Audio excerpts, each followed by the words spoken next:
नमस्कार दोस्तों, मैं ज्योतिषाचार्य मीना सालवान अपने YouTube चैनल मीना सालवान में आप सबका हार्दिक स्वागत करती हूँ। आज हम बात करते हैं नंबर 1 के बारे में। उसका क्या महत्व है आपके जीवन में। चाहे आप हाउसवाइफ हैं, बिजनेसमैन हैं, स्टूडेंट हैं या फिर आप कहीं जॉब करते हैं, हर एक व्यक्ति के जीवन में एक का क्या महत्व है, इसी के बारे में आज हम चर्चा करेंगे।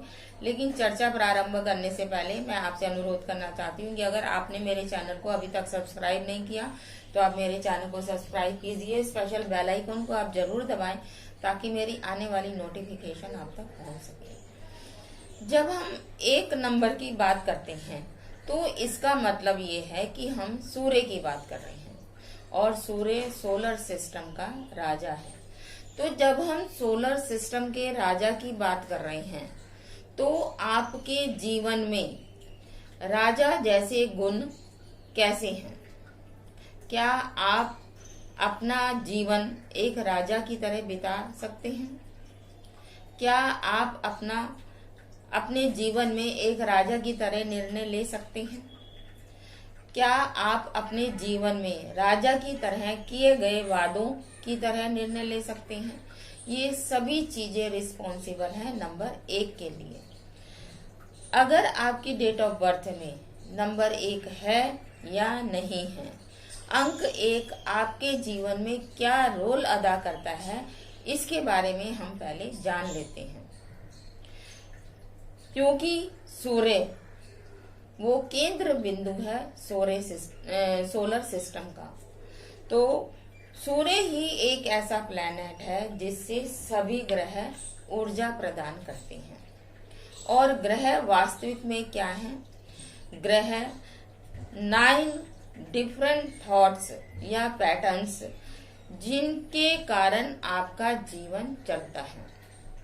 सूर्य राजा है और राजा जैसा आदेश देता है, प्रजा को उसी की तरह ही पालन करना पड़ता है। तो सूर्य एक राजा है और ग्रह जोन सी है वो उसकी प्रजा है, तो वो उसके अकॉर्डिंग ही चलेंगे। क्या ये सभी क्वालिटीज आपके अंदर हैं?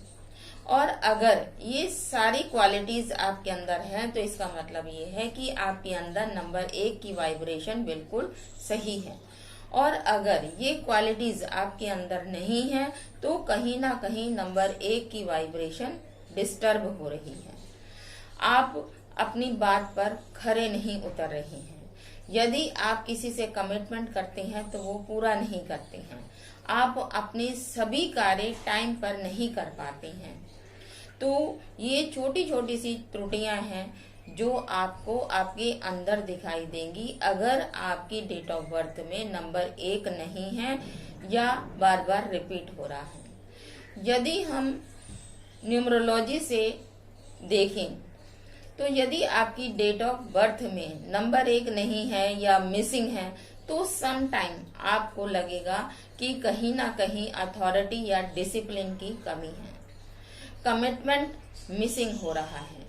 यदि एक नंबर बार बार रिपीट हो रहा है तो ये आपको इन्हीं चीजों में एनहेंस नजर आएगा। यदि आपकी डेट ऑफ बर्थ में एक बार बार रिपीट हो रहा है तो आपके अंदर ईगो प्रॉब्लम भी जरूर होगी। सभी में तो मैं नहीं कह सकती, लेकिन ज्यादातर लोगों में ईगो प्रॉब्लम होती है और वो अपने वादों पर खरे नहीं उतरते हैं या सही से निर्णय नहीं ले पाते हैं।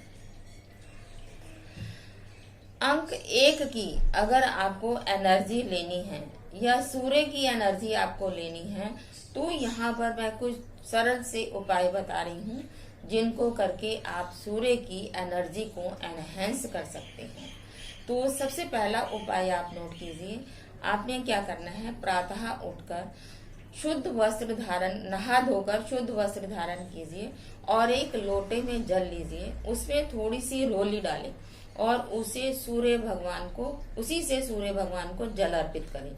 लेकिन जल अर्पित करने का मैं आपको एक तरीका बताती हूँ। अक्सर लोग गलत तरीके से सूर्य भगवान को जल अर्पित करते हैं और फिर कहते हैं कि हमको रिजल्ट नहीं मिल रहे हैं। तो सूर्य भगवान को जल अर्पित करने का तरीका ये है कि जो आपने लोटा लिया है जल का वो आपके सर से ऊपर होना चाहिए और जब आप सूर्य को जल अर्पित कर रही हूँ, तो जो सूर्य की किरणें हैं वो जल की धारा में से निकलती हुई आप पर आनी चाहिए, तभी आपको सूर्य की एनर्जी प्राप्त होगी। और ये नित्य ही आपको ये प्रयोग करना है। डेली माथे पे केसर का तिलक लगाएं, अपने पिता की आज्ञा का पालन करें, उनका कहना मानें।